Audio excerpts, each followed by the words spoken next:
Je sais pas si ça vous arrive, parfois, quand vous vous asseyez sur les toilettes, surtout pour vous les filles, quand le siège WC est mal vissé.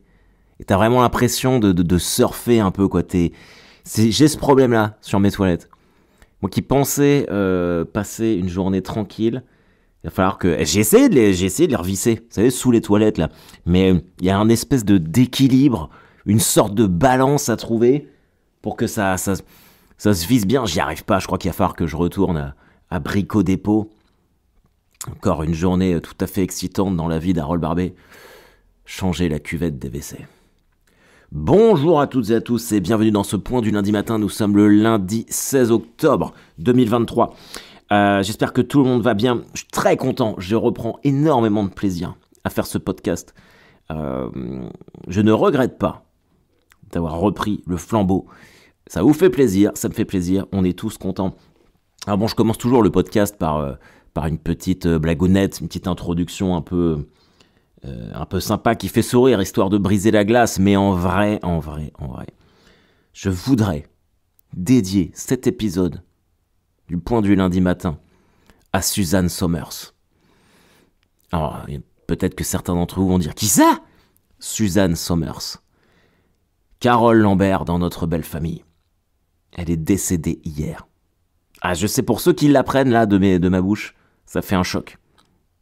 Carole Lambert, la maman dans Notre belle famille, est décédée hier, à 76 ans. Une journée, c'était son anniv aujourd'hui. C'était son anniv. Et elle est morte d'un cancer hier. Et ça me met un petit coup au moral.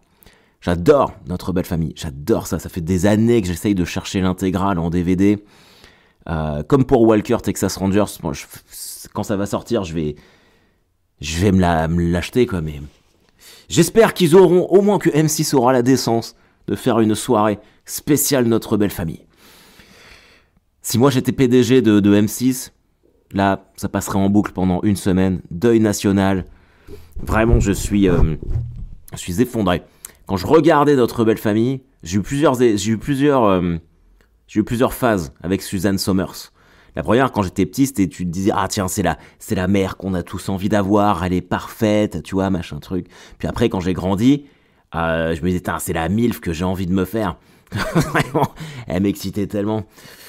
Je vais trop loin, j'ai senti que j'allais trop loin, là, d'un seul coup. Mais j'adore Notre belle famille. J'adore cette série, c'est vraiment... ça. Tiens, je vais même vous raconter une histoire. Quand je regardais Notre belle famille, alors je sais pas vous, moi je suis né en 83, donc je sais pas dans quelle phase, dans quel âge vous vous situez, mais quand je regardais Notre belle famille, en rentrant, c'était à 20h10 sur M6, et en général, après j'allais au lit. Moi, mes parents ne m'ont pas laissé regarder la télé quand il y avait de l'école le lendemain, avant que j'ai 18 ans. J'avais pas le droit. Même à 17 ans, je n'avais pas le droit. Il y a plein de matchs de Ligue des Champions que je n'ai pas pu voir parce qu'il y avait école le lendemain. Mes parents étaient stricts. Et en fait, c'était le dernier truc que j'avais le droit de regarder à la télé avant d'aller au lit, c'était Notre belle famille. Et je me projetais parce que c'était l'époque où on rêvait, tu vois, d'avoir cette vie complètement factice des Américains. D'avoir cette vie du Midwest. À Port Washington, c'est la ville dans laquelle se passe Notre belle famille. Port Washington, Wisconsin. Et ironie du sort, ma femme à moi est du Wisconsin. Et autant vous dire que j'ai passé énormément de temps, je connais cet état par cœur. Ça te fait pas rêver autant que dans Notre belle famille. Même s'il y a pire, mais... D'ailleurs, Port Washington existe vraiment. C'est vraiment une ville qui existe. J'y suis jamais allé, mais voilà, en tout cas, si vous ne connaissez pas Notre belle famille et que vous voulez vous y mettre maintenant, je pense que ce sera dur. C'est vraiment un truc, faut avoir été dedans, petit pour apprécier. Il y a des trucs comme ça, il y a des trucs. Souvent, je sais plus avec qui j'avais eu la conversation, on parlait des premiers épisodes de Dragon Ball, quand Goku il est petit. Si tu les as pas vus petits, quand toi t'es petit, c'est dur à regarder. Donc voilà, il y a des trucs comme ça. Ce sont des Madeleines de Proust de notre jeunesse, de notre adolescence. Et Suzanne Somers en faisait partie. J'étais à deux doigts de vous balancer le générique de Notre belle famille. D'ailleurs, je l'ai mis en story là sur Instagram. Step by step, day by day. Oh putain. Ah, j'hésite. Est-ce que je me fais un autre belle famille ce midi, tu vois, pour en mémoire de Suzanne, ou est-ce que je me branle en pensant à Suzanne? Non, je vais trop loin. Non, voilà, j'espère que tout le monde va bien. J'étais au Geek Days hier, à Caen. Convention geek. Il y a des jeux vidéo, beaucoup de mangas, des concours de cosplay. Il y avait le concours Just Dance. Ma petite fille a encore gagné le bracelet Just Dance. Elle a été sur scène, elle a gagné son bracelet. Elle l'avait déjà gagné l'année dernière. On était très fiers d'elle. C'était trop bien. Moi, j'adore. Alors, je trouvais que Geek Days, c'est un truc un peu itinérant. Hein. Je sais qu'il y a... c'est à Rennes, à Rouen... Non, peut-être pas à Rouen. Non, en Normandie, c'est qu'à Caen. Rennes, Lille, j'ai vu. Enfin, c'est un truc qui tourne un peu partout. Donc, on a les mêmes animations. Je trouvais, enfin, vous me direz si vous y avez été, qu'il y avait moins de trucs que d'habitude. On avait plus vite fait le tour. Mais moi, j'adore la culture geek. Alors, je sais pas si ça fait de moi un blaireau. Parce que souvent, c'est ça un peu le stéréotype, c'est blaireau, machin truc. Moi, j'admire les gens qui font du cosplay. Je suis un gros fan de ça. J'ai pas le temps déjà de me créer un cosplay. Et je pense que je serais trop timide en fait pour le faire. Pour aller me promener comme ça au milieu d'une convention avec un cosplay. Mon beau-frère en fait aux États-Unis. Et il est trop doué, quoi. Il fait des trucs de dingue. Et c'était vraiment cool. Franchement, j'ai bouffé des corn dogs comme un gros salaud. Vous savez ce que c'est que des corn dogs ou pas? En fait, c'est une saucisse. C'est un peu comme une knacky ou une saucisse de Strasbourg sur un bâton. Et c'est recouvert d'une friture avec du fromage fondu dedans, quoi. Bon, c'est hyper calorique, mais putain, c'est bon, je m'en suis pris deux. Ah là là, qu'est-ce que ça fait plaisir. J'adore ça. Je me suis acheté un t-shirt Forrest Gump. J'ai pris le même pour ma femme, où c'est marqué Run Forrest Run. Et on s'est dit que la prochaine fois qu'on se ferait un trail tous les deux ou un truc comme ça, ça sera notre pyjama pour le soir après la course. On est vraiment devenus des ringards. Hein. Genre, on est vraiment devenus des gros putains de ringards. Mais bon, c'était super. Donc, si vous étiez au Geek Days, je sais que j'en ai rencontré certains d'entre vous, mais je sais pas si c'était des gens qui écoutent le point du lundi matin ou pas. Parce que c'est une niche dans les gens qui me suivent. J'ai remarqué que le truc le plus global, c'est les vidéos, l'Enfer 2. Après, dans les vidéos, t'as la niche des gens qui viennent me voir sur scène, qui me connaissent en tant qu'humoriste. Et dans cette niche-là, t'as les auditeurs du point du lundi matin. Donc ça se restreint. Donc hier, je sais pas comment ça se situait, mais en tout cas, je prends toujours beaucoup de plaisir à croiser les gens comme ça. C'est toujours très cool. Ah bon, j'imagine que vous voulez savoir comment ça s'est passé avec Gad Elmaleh cette semaine à Rouen. Et bah écoutez, au risque peut-être d'en décevoir certains, j'ai passé 3 super journées. On s'est marré. Moi j'ai rencontré un mec, j'avais pas d'a priori ou ni de jugement particulier, mais j'ai rencontré un mec très accessible, vraiment très cool, et surtout on s'est vraiment bien marré pendant 3 jours. Alors je sais ce que vous allez me dire, parce que j'ai reçu le message plein de fois quand j'ai partagé la photo qu'on a prise ensemble. Est-ce qu'il va te voler tes blagues? Est-ce que ceci? Est-ce que cela? J'en sais rien. Je n'en sais rien. Oui, évidemment qu'il y a ça, tu vois, il a reconnu lui-même. Il y a des fois où il a tapé dans des vannes d'autres humoristes. Après, tu vois, il y a quand même 27 ans de carrière, il y a plein de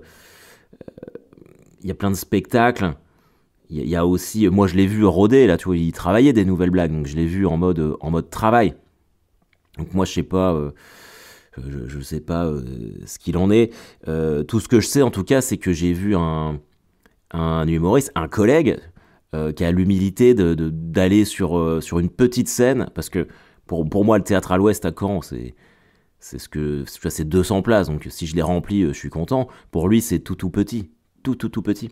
Et le gars il va avec ses notes, machin truc, essayer, il se remet en question. Chaque soir il a tenté des trucs différents, avec plus ou moins fortunes diverses. Mais globalement, moi, j'ai quand même rigolé. Alors, est-ce qu'il prendra des... Honnêtement, si vous me suivez, vous voyez un peu ce que je fais, moi, sur scène. Ça me paraît compliqué quand même, vu qu'il est extrêmement... c'est très familial, ce qu'il fait. C'est... Il n'y a pas beaucoup de gros mots. D'aller taper dans les trucs hardcore que moi, je sors... Bon, bah, on verra bien. Mais en tout cas, tu vois, du coup, je refais des premières parties à lui à Lyon. Donc, si vous allez le voir à Lyon, je crois que c'est en novembre, ce sera moi en première partie le vendredi et le samedi. Donc voilà, mais vraiment, moi, pour l'instant, j'en garde une expérience très positive. En plus, ça m'a obligé, en tant qu'humoriste, à vraiment proposer un nouveau set, parce que quand j'arrive, c'était complet, c'est 3 jours, mais il y a eu 4 séances, parce que le samedi, on a fait 19h à 21h. Et c'était complet. Et je voyais, il y avait des enfants de 9 ans dans le public. Et vous voyez ce que je fais, moi, quoi. Et j'étais là, je prenais... je prenais mon... Alors, je voulais rôder, à la base, des éléments du nouveau spectacle. Et puis, je prends les parties, je fais, ah non, ça, je peux pas, ça, je peux pas, ça, je peux pas. Du coup, je fais, bon, vas-y, je vais repartir dans Deadline. Je regarde, je suis, oh putain, ça, je peux pas. Il y avait rien. Et que des trucs trop hardcore pour... Bah, moi, le spectacle, il est interdit aux moins de 16 ans. Donc, c'est vrai que quand t'as du matos interdit aux moins de 16 ans et que tu rebascules devant un public familial, machin truc, où faut pas trop déborder. Le premier soir, le jeudi soir, j'avais pas acquis ça. Et j'ai fait un set, franchement, je pense que il y avait certaines personnes dans le public, ça a toujours bien marché. Hein. J'ai vendu beaucoup de places pour le spectacle à Rouen en décembre. Vraiment, il y a des gens qui me connaissaient pas, qui m'ont découvert, c'était cool. Mais pour d'autres, pour d'autres personnes, pour faire une analogie un peu métal, je pense qu'ils ont dû avoir le même effet que s'ils allaient voir un concert de Vianney et ils se retrouvaient avec Slipknot en première partie. Je pense vraiment que c'est une comparaison tout à fait raisonnable et assez réaliste. Il y a une dame, au début je suis arrivé, elle était là, grand sourire, et je déroule, bam, bam, et je voyais son visage se décomposer, et elle a dû se dire, mais qu'est-ce que je fous là, quoi. Alors le premier soir, j'ai fait... alors il y a des éléments que vous n'avez pas vus. Il y a un nouveau truc que j'ai sur le fait de vivre en couple une fois que tu as passé 40 ans. Et c'est un peu hardcore. Après j'ai mélangé avec d'autres trucs, j'ai fait le rabbit. L'accouchement aussi, c'est avec le fist fucking et tout. Et... Et à chaque fois, j'ai fini par le commentaire d'enterrement, histoire que Gad il puisse arriver sur un set bien, enfin que les gens soient chauds. Et c'était cool. Après, j'ai fait non, faut que je change. Du coup, j'ai remis des trucs plus convenus. Souvent, ils passent sur Rire et Chanson, mais j'ai fait le passage sur les États-Unis avec L'Arme Fatale, là, avec Vérissure. Donc ça cartonne à chaque fois et c'était beaucoup plus convenu. Ça passait mieux. J'ai mis un autre passage sur ma coloscopie. Après, j'y peux rien. Alors, ce qui était cool, ce que j'ai apprécié, c'est qu'en revanche, lui, il savait que ça allait probablement choquer une certaine partie de son public parce que c'était pas pareil. Mais jamais il m'a dit fais pas ci, fais pas ça. Quoi. Vraiment liberté totale. Liberté totale. Même en termes de chrono, tu vois, moi je m'attendais, je fais bon, peut-être que je prépare du 8-10. Même c'est sa prod qui était là, ils font bon, tu fais 12, 14, 16, comme tu veux, même si ça déborde et que ça marche, c'est pas très grave. Donc ça, c'était assez confortable pour moi de pas avoir de pression par rapport à ça. Donc vraiment très cool. Donc j'en garde un bon souvenir. Voilà, un très bon souvenir même. Donc voilà, les amis, tout ce que je peux vous dire par rapport à ça. Moi, sur le spectacle que j'ai vu, j'ai pas reconnu une seule blague que je pourrais avoir entendue. Je lui ai donné quelques pistes sur des angles. Alors, je sais pas s'il choisira, mais moi, j'étais content. Tu vois. Et puis, mine de rien, bah, c'est un mec que j'avais jamais rencontré, et j'ai quand même rencontré la plupart des humoristes en France maintenant. On se connaît plus ou moins tous. Bah, même si on peut pas plaire à tout le monde, t'aimes ou t'aimes pas Gad Elmaleh, tout se respecte. Mais bon, le gars, c'est quand même dans les 3 plus gros humoristes français, je pense.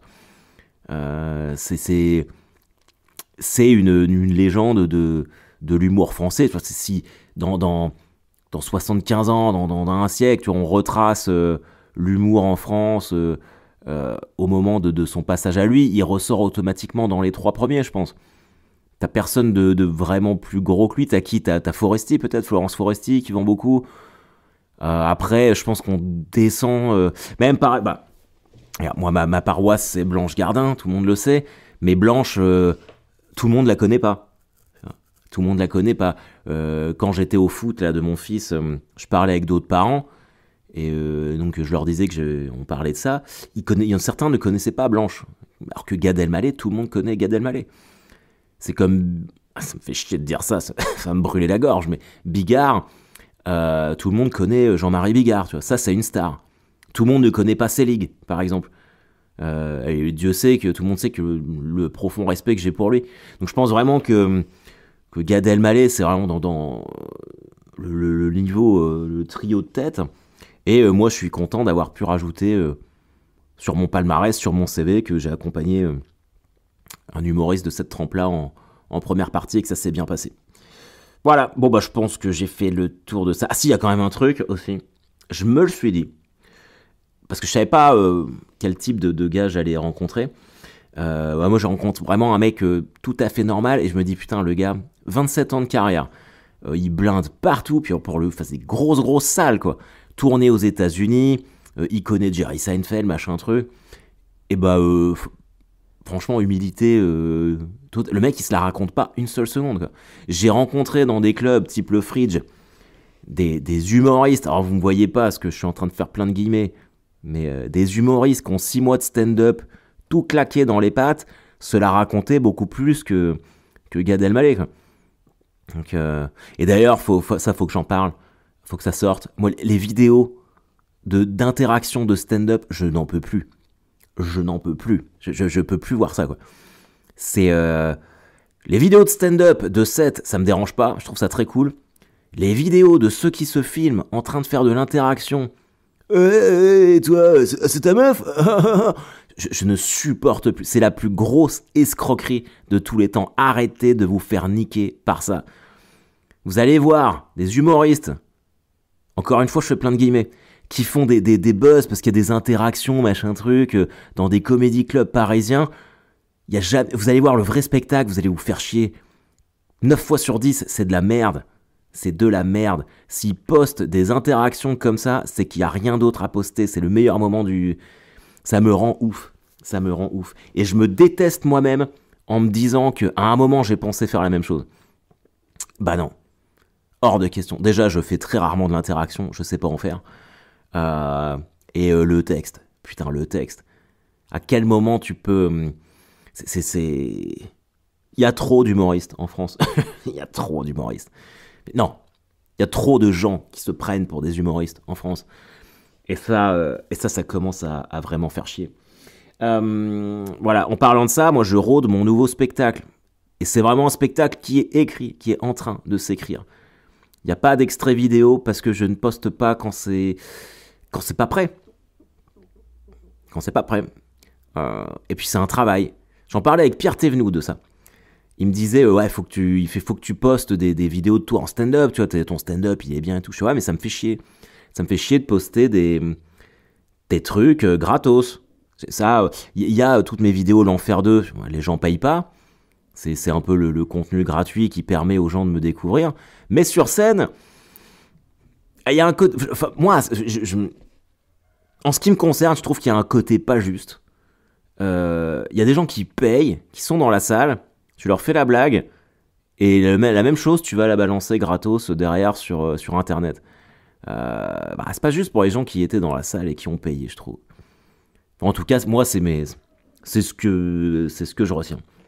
Alors, évidemment que ça m'arrive de mettre des extraits de stand-up, mais c'est jamais de mon spectacle et c'est jamais de l'interaction. C'est toujours que du one-shot. C'est que par rapport à... Tu vois, j'en ai mis un sur la rentrée scolaire, je le referai jamais. Ou sur le Hellfest, pareil, au moment où je revenais du Hellfest. C'est que des trucs qui sont en mode un peu Kleenex, quoi. Je crois que moi, c'est le seul vidéo de stand-up que je m'autorise à poser, quoi. Évidemment que je vous dis ça, mais quand parce que la captation de Deadline a été faite, quand le spectacle sortira, probablement sur YouTube ou j'en sais rien, je mettrai des petits extraits pour attirer le chaland, machin truc, sachant que ce sera gratos, mais c'est pas pareil pour moi. Enfin bref, voilà, c'est tout ce que je voulais vous dire. Je fais des points du lundi matin super longs en ce moment. Les Jets ont gagné hier. Les Jets ont gagné contre les Philadelphia Eagles. Et cette victoire est très importante pour nous. Et je dis bien pour nous. Parce que vous êtes des Jets. Les Jets, je sais pas si vous entendez, il y a un coq qui chante à côté de moi. Les Jets sont l'équipe qui nous correspond le mieux. Des outsiders. Longtemps on s'est foutu de leur gueule. Vous vous rappelez que Rodgers est blessé et qu'on doit jouer avec Zach Wilson, le quarterback le plus nul de tous les temps. Et bah bizarrement, depuis 1 ou 2 matchs, Zach Wilson commence à bien jouer. Quand on a perdu contre les Chiefs il y a 15 jours, on avait perdu, mais il avait été intéressant. La semaine dernière, on a été battre les Broncos. Il était pas mal, et on a gagné. Et là, il était pas mal encore. Commence à trouver... c'est ça que j'ai dit, c'est un quarterback très jeune. Tu vois, et il y avait une grosse pression parce que le poste de quarterback chez les Jets, c'est vraiment le poste de quarterback maudit, quoi. Et bizarrement, je commence à croire en lui. Je commence à me dire...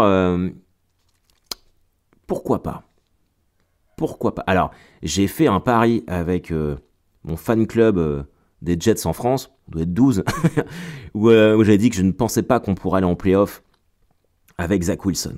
Et le pari, c'est que si on va en play-off avec Zach Wilson, ma prochaine apparition télé ou je sais pas quoi, je dois avoir un t-shirt rose avec le visage de Zach Wilson au milieu dans un cœur, avec marqué « I love you, Zach Wilson ». Et ben j'espère vraiment que ça arrivera, parce que ça veut dire que les Jets sont en play-off. Et là, et Rodgers est en train de... Il remarche, le gars, il s'est rupture du tendon d'Achille, il commence à remarcher, à faire sa rééducation. Et pourquoi pas ? Prêtons-nous à rêver, les amis. Et pourquoi pas que Zach Wilson nous emmène en play-off et que Rodgers revienne à temps pour que peut-être, on aille au Super Bowl. Imaginez comme ce serait fou. Mais est-ce qu'on se poserait pas des questions ? Est-ce qu'on se dirait pas si Zach Wilson nous a emmenés en play-off ? Est-ce que c'est juste pour lui de le ressortir de l'équipe alors que c'est lui qui nous a mis en play-off ? Intéressant. Et je crois que c'était il y a 2-3 semaines, j'ai fait cette analogie où je comparais le fait d'être quarterback dans une équipe de football américain avec le fait d'être humoriste. Et bah vraiment, quand je vois la trajectoire de Zach Wilson, je me dis, ça ressemble quand même beaucoup. Le gars, il prend de la confiance, il lance son ballon comme tu lances tes punchlines avec plus de confiance, donc ça passe de mieux en mieux. Je sais pas, je suis content. On va terminer. J'espère que vous avez fait vos devoirs. Vous savez que c'est le mois d'octobre. On fait des films ce mois-ci. Je vous ai trouvé un film qui, moi, me faisait extrêmement peur quand j'étais enfant. Alors, je vous préviens, c'est un putain de nanar. Hein. C'est vraiment un nanar à l'ancienne. Il s'agit du film Troll. Troll de 1986. Je vous fais le pitch. Je sais pas, je vais pas vous remettre le... Personne m'a dit si ça vous plaisait ou pas quand je mettais les extraits de la bande-annonce à la fin. J'ai l'impression que c'est peut-être un peu la cacophonie, là. Donc, vous me direz. Là, je le mets pas. Si vous voulez que je le remette pour la semaine prochaine, c'est vous qui décidez.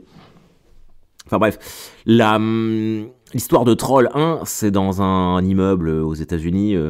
Il y a une petite gamine qui rencontre un troll qui lui file une bague dans les sous-sols du bâtiment. Et en fait, le fait qu'elle porte la bague, bah, le troll est en elle. Tu vois, le troll prend possession d'elle. Et il va dans chaque appartement de l'immeuble et il transforme l'appartement en sorte de forêt un peu magique pour que chaque logement soit une porte vers un monde un peu... voilà. Mais sauf que c'est des forêts magiques où les trolls sont pas cool. Hein. Ils te tuent, ils te transforment en cocon pour que tu deviennes toi-même un troll. Voilà. Et c'est dans ce contexte-là qu'il y a une nouvelle famille qui débarque dans l'immeuble. Et le troll, évidemment, va essayer de les troller, j'ai envie de dire. Moi, ça me faisait faire des cauchemars. La musique du film est vraiment... Tiens, je vais quand même vous mettre le début. Le début, il y a la musique. Allez, remettez au début. Attendez. Je sais pas si vous avez entendu cette musique-là déjà. Ça.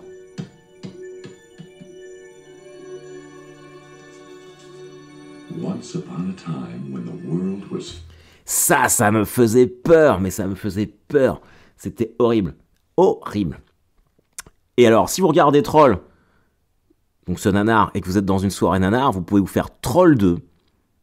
Et alors, si vous n'avez pas le courage de vous faire Troll 2, je vous conseille d'aller sur YouTube et de taper Troll 2 Corn Scene, la scène avec le popcorn. Vous regardez ça dure 2 minutes. Et vous allez vous faire, mais what the fuck? Donc voilà, bon bah écoutez les amis, je suis content que vous soyez au rendez-vous. Je vous souhaite une excellente semaine. Ça caille, en tout cas, faites gaffe. Moi je suis dans mon bureau, là j'ai remis mon hoodie Naruto qui traînait ici. Prenez soin de vous. Pensez aux Jets. Je joue à Caen vendredi au El Camino. Les places sont en vente, il reste des places. J'aimerais bien vraiment faire tous les rodages à Caen complets, ça me ferait vraiment plaisir. Donc si vous êtes dans le coin ou pas, vous pouvez aussi vous faire un petit week-end à Caen. Le El Camino, c'est super cool. Vous venez voir le spectacle, tac, c'est pareil, on se rencontre après, moi j'aime bien. Vous prenez un petit Airbnb avec vos amis, votre femme, votre mari, qui vous voulez, tout seul, j'en sais rien. Et puis vous vous éclatez. Samedi, alors je retourne à Rouen, je serai au parc des expositions de Rouen pour jouer lors de la Féno, je sais pas ce que c'est un truc, un festival de Normandie ou je sais pas quoi. Je vais faire 30 minutes, c'est gratos sur inscription. C'est gratos pour vous, hein. Évidemment que moi je suis payé. On est 3, il y a Édouard Deloignon, Hélène Sido, que je ne connais pas. En fait, l'idée c'est qu'ils mettent que des humoristes de Normandie. Donc bah voilà, si vous êtes là et que vous voulez voir... je pense que je ferai mi-nouveau, mi-ancien pendant 30 minutes et que vous avez pas les moyens parce que c'est chaud, parce qu'il y a eu des dépenses imprévues, parce que ceci, parce que cela, parce que la vie, voilà, c'est samedi soir, c'est gratos, faut juste que vous vous inscriviez. Donc voilà, n'hésitez pas. Et pareil, si vous êtes là, vous m'envoyez un petit message et je viens vous faire coucou après. Allez, passez une bonne semaine, les amis. Faites gaffe à vous. Oui, j'ai pas parlé du rugby. On a perdu, j'ai regardé le match, mais j'y connais rien en rugby. Donc voilà, c'est comme ça, hein, on perd parfois. Allez, bisous, bonne semaine, bye bye.